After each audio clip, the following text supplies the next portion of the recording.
Beginning of English. In this lecture, we leave the world of the Indo-Europeans and enter the society of Northern Germanic peoples. We look for the first time that something will is recognized English that is a vernacular spoken and written in British. This lecture will give you the fair amount of historical linguistics for what I'd like to show you a ways in which the Anglo-Saxon people, the Germanic settlers in the British Isles, developed the language of Old English, what we call Old English, out of the mix of Northern Germanic dialects descended from Indo-European. But what I'd like also to show are the way in which we can use the resources of historical linguistics to understand something the culture and society. Society of the group of people. Now, Old English mean many things, and what it does mean is a geographical or historical. If you like a genetic and a typological classification, what is Old English? If I were to describe it geographically, I would say that is the English, that is the language spoken by the Germanic settlers in the British Isles. If I were to define it historically, I would say that is the language spoken from the time of the Germanic settlement in the middle of the 5th century until through the Norman conquest in 1066. If I were to define it genetically, that is also where to locate Old English and history of the Indo-European language family. I would describe it as a lowland branch of the West Germanic group of language. That means that is branch of the Germanic language that come from a group spoken in the Low Countries, that is the areas now language covered by Holland and Northern Germanic and Denmark. And that it was from the Western Low and Lowland group that is settled in English, developed typological. We can describe it typologically as a language with a particular sound system or phonology with a particular grammatical ending, a morphology with word order pairs, syntax, and with vocabulary lexes. Now, let me go back and take this in some order to give you a historical and geographical context for the arrival of the Germanic speaking people and the British Isles and the origin of Old English. The earliest inhabitants of British Isles were a group of Paleolithic people and such phenomena as Stonehenge or some of the great stone circle monuments which still survive today are evidence of their settlement, but we have no linguistic or literary or verbal remains of their lives. We know very little about what they said or what they thought the earliest inhabitants of the British Isles. Those language we actually can construct where the Celtic is.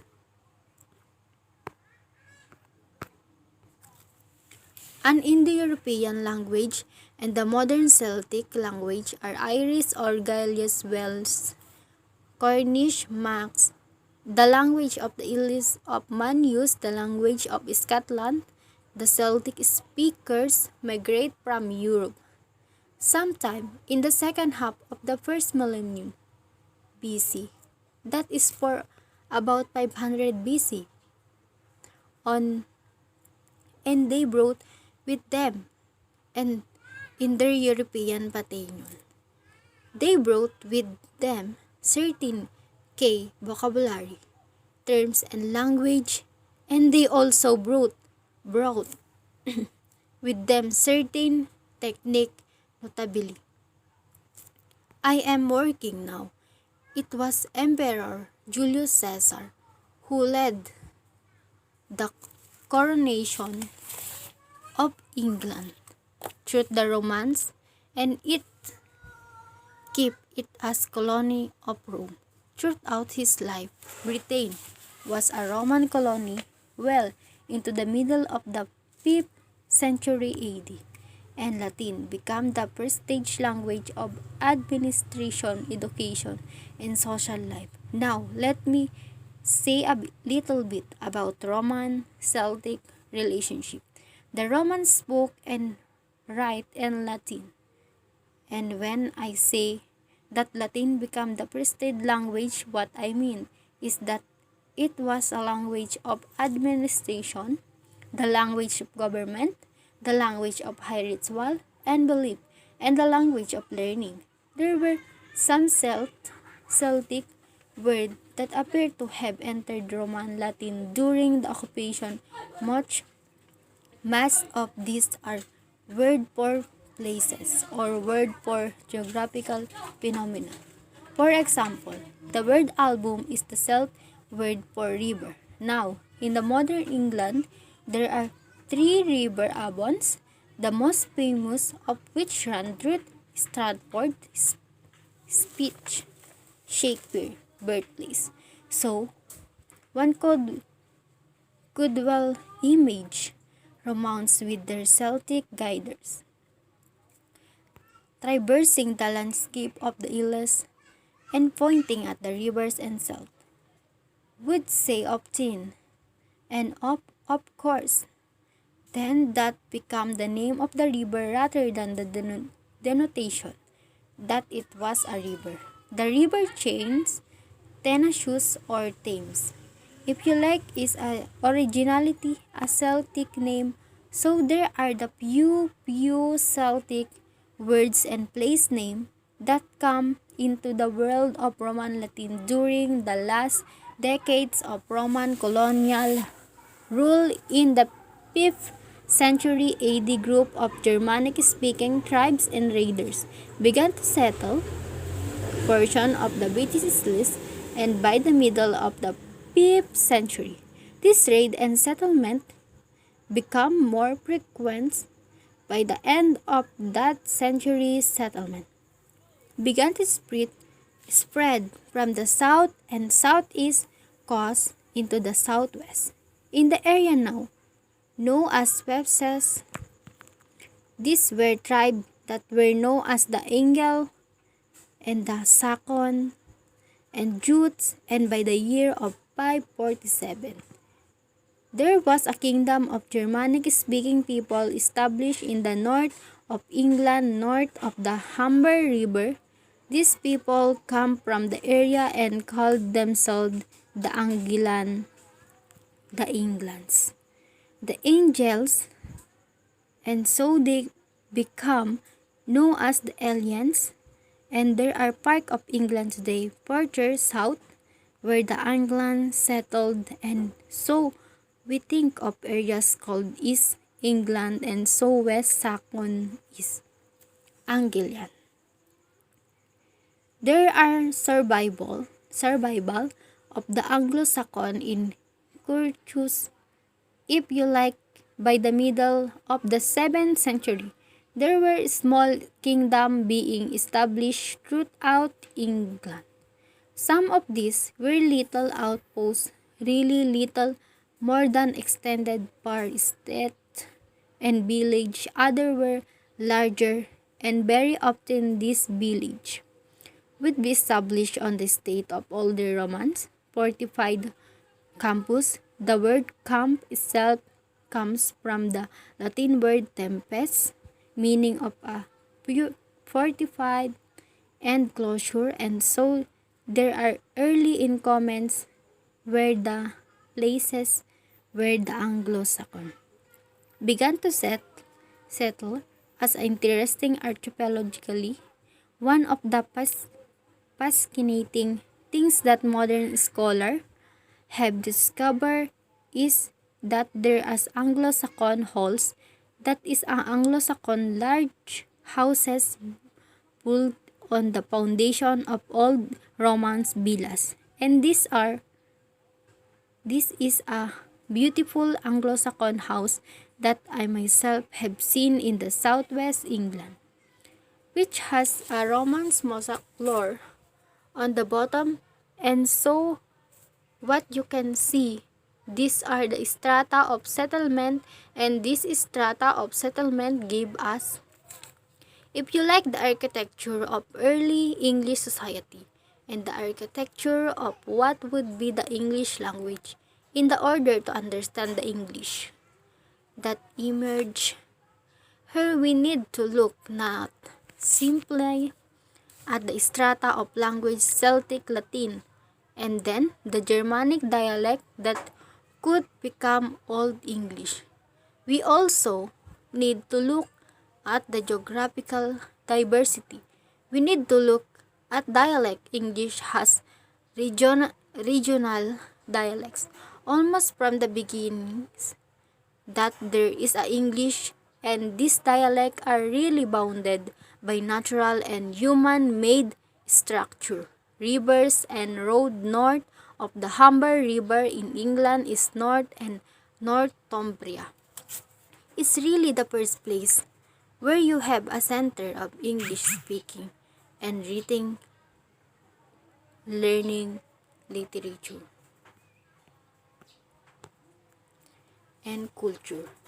In the central part of England were the kingdom of Mercia and the of Anglian. And then in the southeast there was Kent and the southwest. This was Wessex. Now this area defined rivers are also areas that are split by roads, and the central part of England from the Roman period to the present day, if you like, by a great road. The old Great Roman Road ran from the settlement of Londinium through Beara Lane.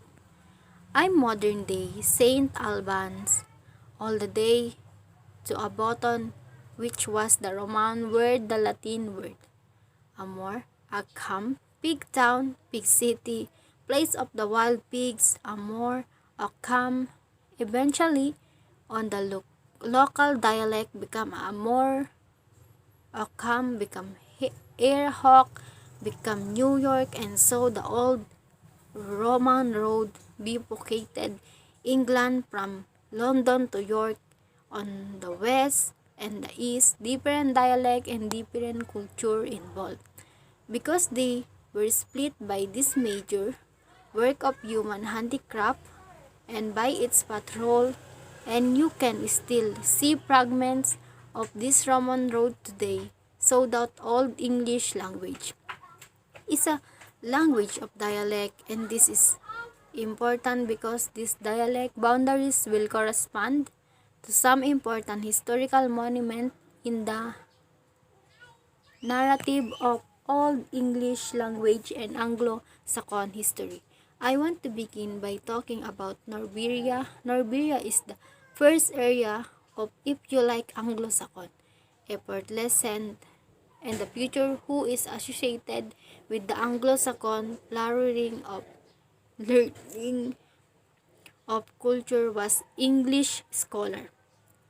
No, as the Venerable Bede complete his history of the English Church in Peoples, which he write in Latin in 731.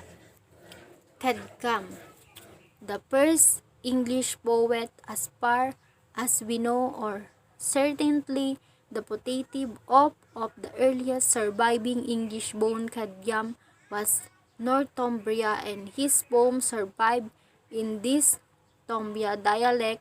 What was Northumbria culture of the book? It was culture of the Bible and culture of the Gospel and the Great Bible, and thus bowl of early English life were produced. Their enormous handmade manuscript, rich with illumination, rich with color, written in Latin great book, the size of tables almost, and you can see them today in the British Library and in Great Museum of the World of, and these Northumbrian books would have in between the lines of Latin Old English word written.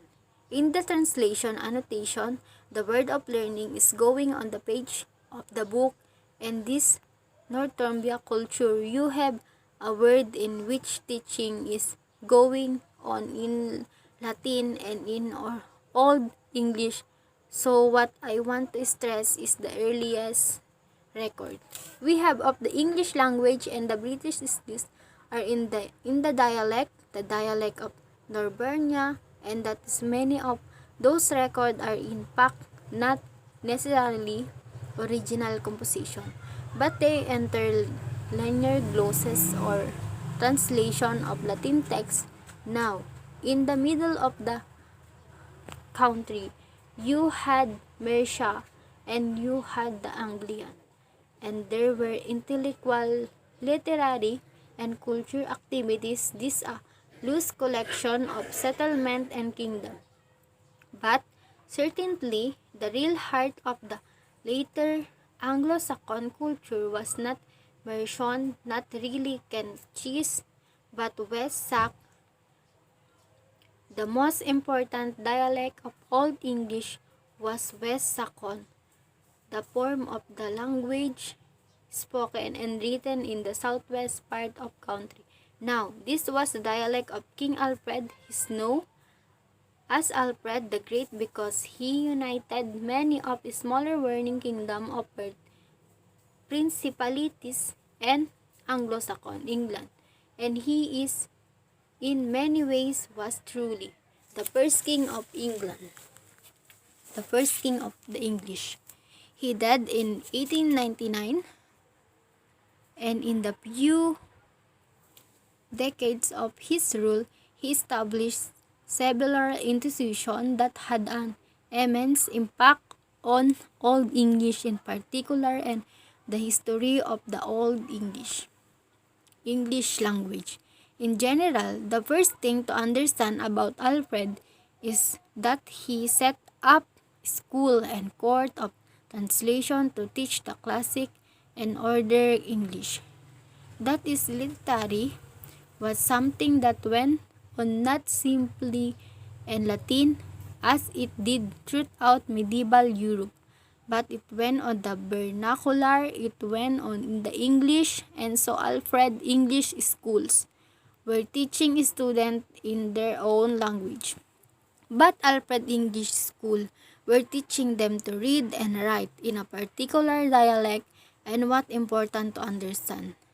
This is the way in which a regional dialect variation became a national standard. The express of Alfred's West Saxon was so great that not only were Latin texts translated into the West Saxon dialects, but work that were already in Old English and other dialects were translated as into that dialect. Cadman's hymn, which was originally composed in Northumbrian, was written into West Saxon, and the impact of Alfred West Saxon was so great that scholars of 19th and 20th centuries, when they to edit and publish work in Old English invariable, edited them into West Saxon form, even if those forms were never in original. So what we have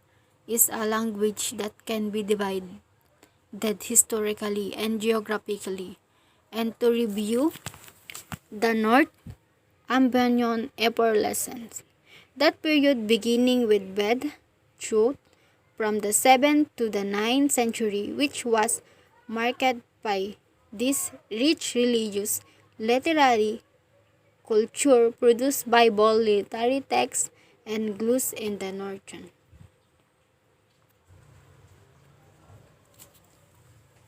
That period of Alfred in the 9th and 8th, early 10th century, where Wessex became the set of Anglo-Saxon intellectual lettering, political life, and bring Latin learning into the ambition of the vernacular, and then really almost as a coda during the 11th century, so-called Benedictine revival, when a new set of teachers and scholars set up a school for educating students in English and Latin.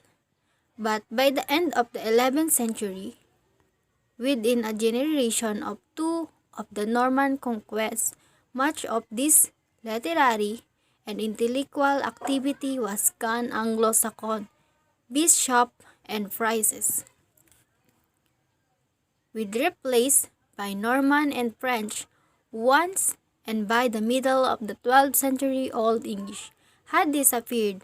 Now what is this Old English that I'm talking about?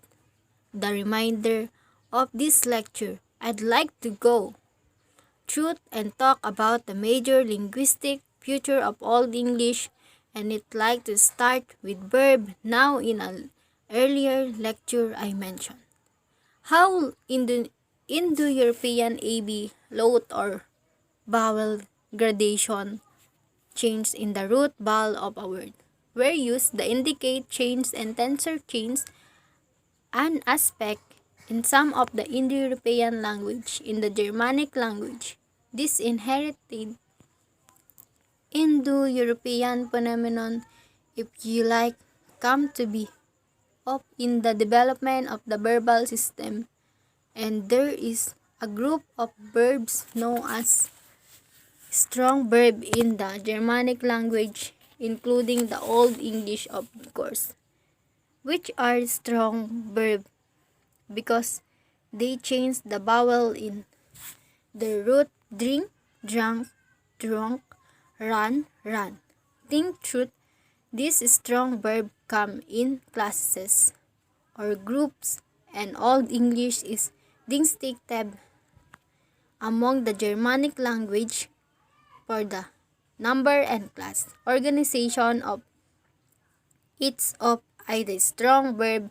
This organization of course go back to an earlier Germanic inheritance.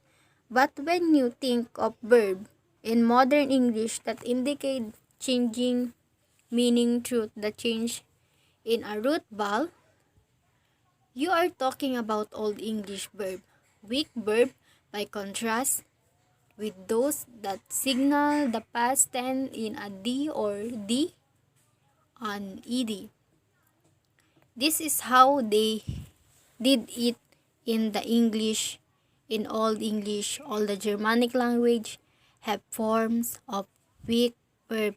The vowel does not change. Walk, walked, love, love, care, cared.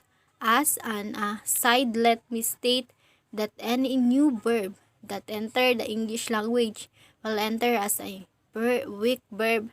There are no new strong verb coming in. Televised. Televised is not televised. Telelos.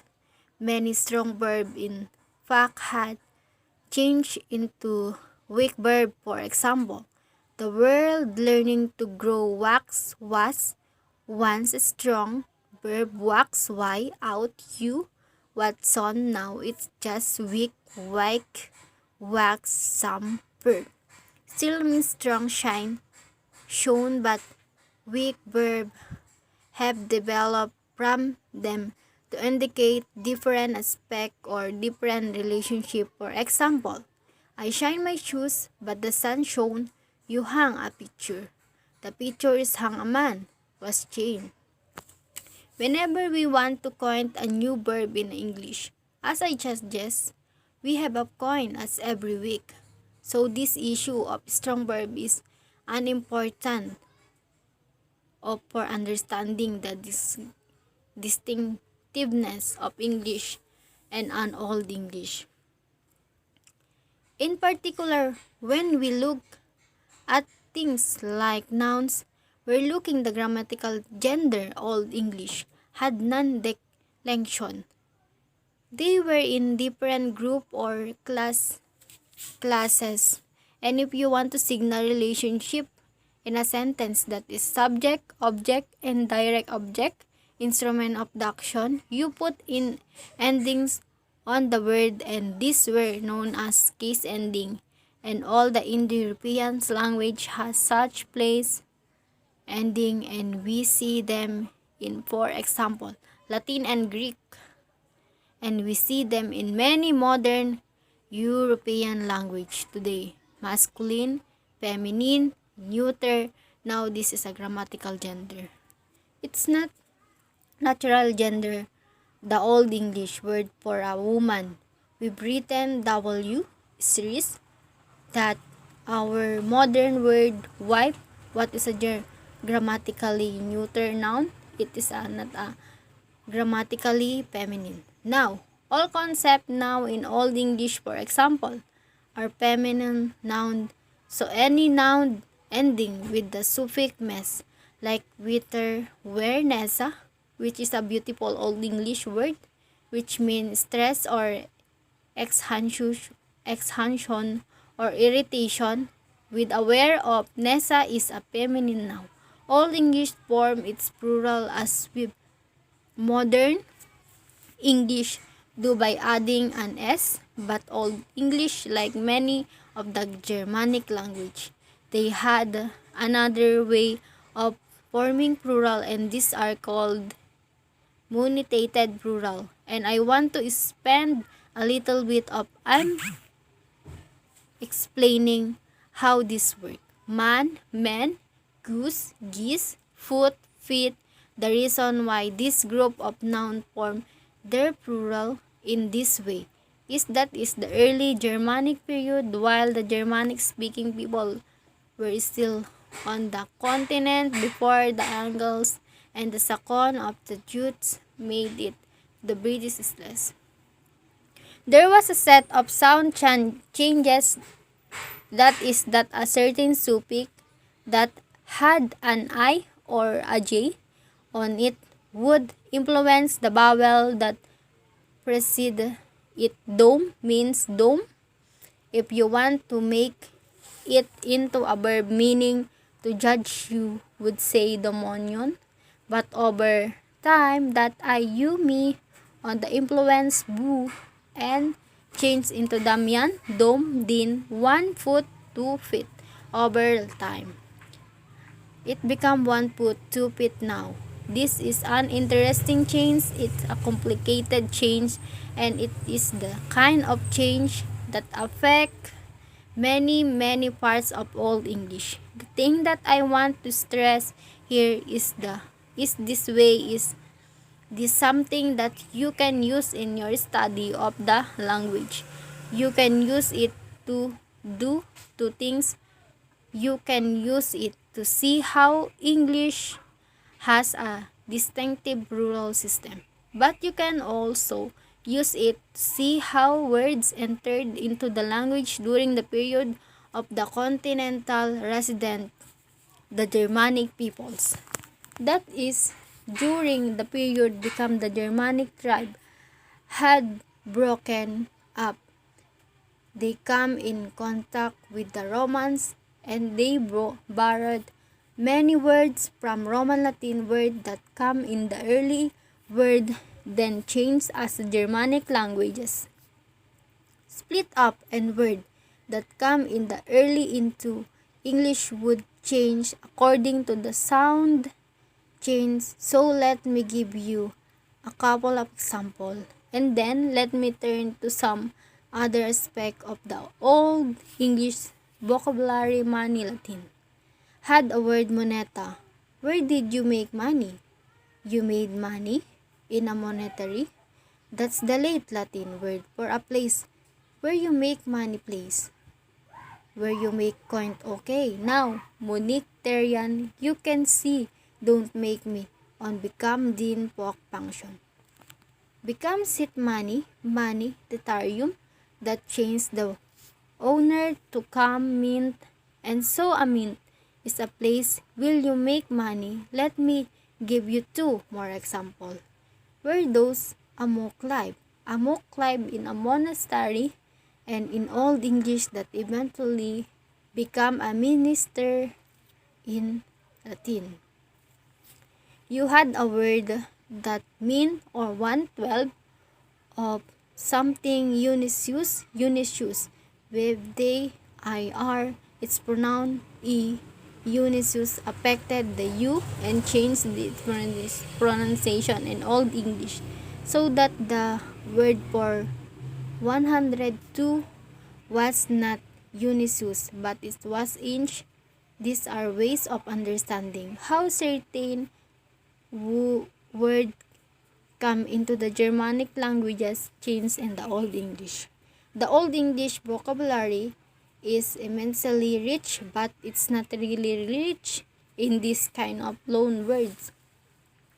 It's rich and compound. It's rich in new words that they put together from other word. Old English made words by combining other words by adding prefix and by bringing together noun and suffix. They create a rich vocabulary that transformed the Latin religious language of search or the Latin administrative language of the Romans into their only form. So, when look at the Old English vocabulary, we're looking attention.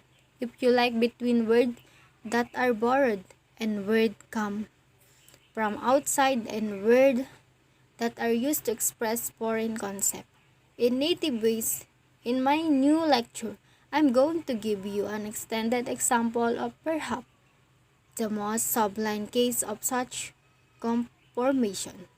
Cadman's hymn, the earliest surviving poem in any form of English, where we see the poet using the resources of his language to come up with native English word for New Latin.